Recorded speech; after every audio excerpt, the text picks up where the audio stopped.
So, Farron, Donald Trump was out there this week. He gave another prepared speech, and he was able to read it off the teleprompter, more or less. I don't really have a problem with politicians reading speeches off a teleprompter, but I thought that was supposed to be some sign that you're not a genuine American. Maybe we'll have to ask for his birth certificate. But aside from that, he came out rather strongly against NAFTA and the TPP. It's an interesting dynamic, isn't it? It is. What he's trying to do, obviously, is, he wants to get these disaffected Democrats who are, very anti these trade deals, and he's thinking that he's going to get them to come over to his side. Now, that's incredibly wishful thinking. I don't think there's anything he could say at this point to pull Democrats over to his side. But what he's done, ironically, is draw the ire of one of the largest lobbying organizations in the country, and that is the U.S. Chamber of Commerce. They're now coming out and saying they absolutely do not support what Donald Trump is saying.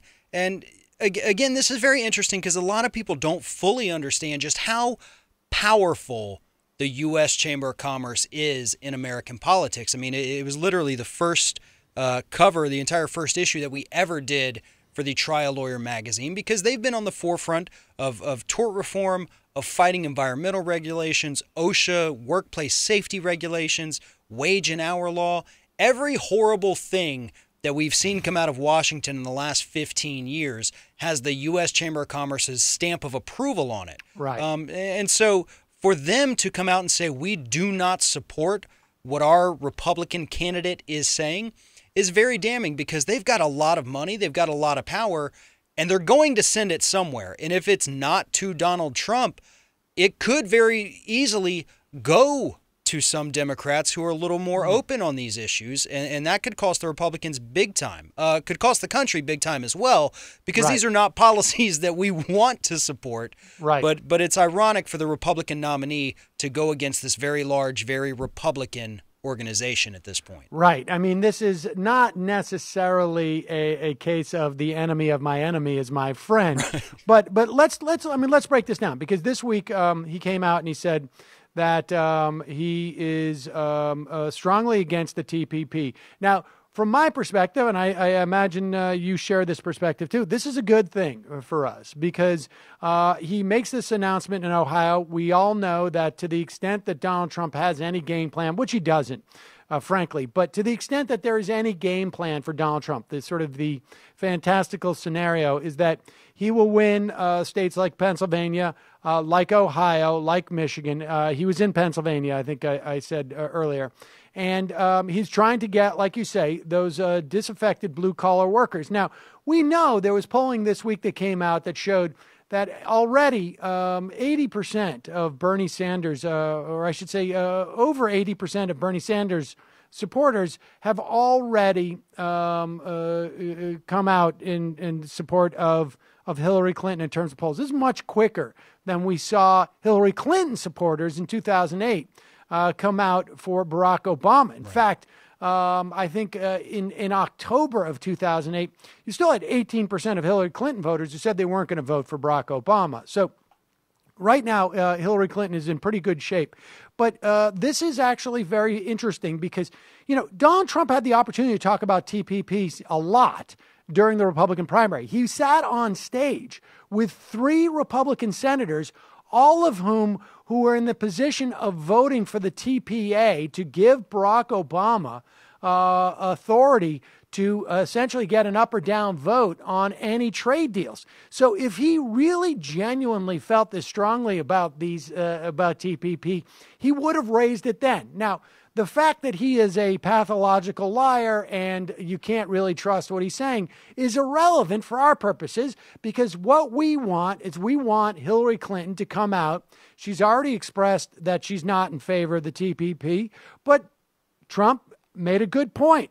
She said, as it's written now. And look, there's no substantial changes to the TPP that would make this any better. This is not even a trade deal. Right. It is essentially just a series of, it's just basically creating for corporations a ceiling to which they can be regulated by various governments around the world or sign up for this trade deal. So it would be helpful from a progressive perspective to see Hillary Clinton have to go out there and double down in her opposition to the TPP, because as much as this is just rhetoric, what it does is it says to any Democratic lawmakers who are thinking of voting for this thing in a lame duck or down the road, you are now outside of the mainstream Democratic thought. Well, because what our past president, Barack Obama, had to say on this is now irrelevant based upon what our future president or our future leader of the party, Hillary Clinton, does. And so this is very important stuff. Well, it really is. And what Trump is doing here is he's acting as the political weather vane, as he often does. He knows that, and I know you're going to talk about this in detail coming up, but he knows that the Democratic Party platform did not adopt the anti-TPP stance within the party's platform. He saw that Democrats were angry about it, so he jumped on this opportunity of saying, well, then come to me, for I am the, anti-TPP candidate. But again, it's like we've seen too often, and we see it with politicians constantly. He's just riding the wave of popular opinion, not realizing that it's he himself that is so unpopular that it doesn't matter what he says at this point. I find it hard to believe that any Democrat would really go and switch their allegiance to him, or for that matter, stay home in November thinking that, you know what, even if he wins, I'm going to be fine. So that's why we're seeing the Sanders supporters say, all right, you know what, I'm going to go with Hillary. I'm not going to stick to the Bernie or bust mantra. And because 2 weeks ago, we had polls were saying like 50% of Bernie supporters or 33% would never vote for Hillary. And it is a very fast turnaround, because I think at the end of the day, everybody sees Donald Trump.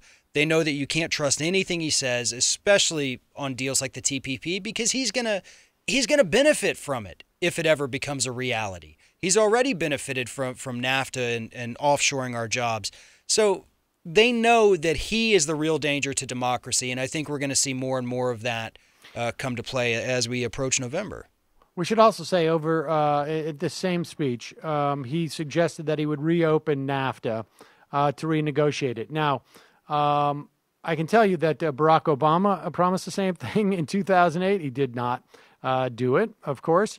Hillary Clinton promised the same thing. She wasn't in a position to do it, but I would imagine she also wasn't going to do it. But the TPP thing, the rhetoric there is far more important, right? Because to open up NAFTA, it's an affirmative action you have to take. You can easily say that you were stonewalled from doing it.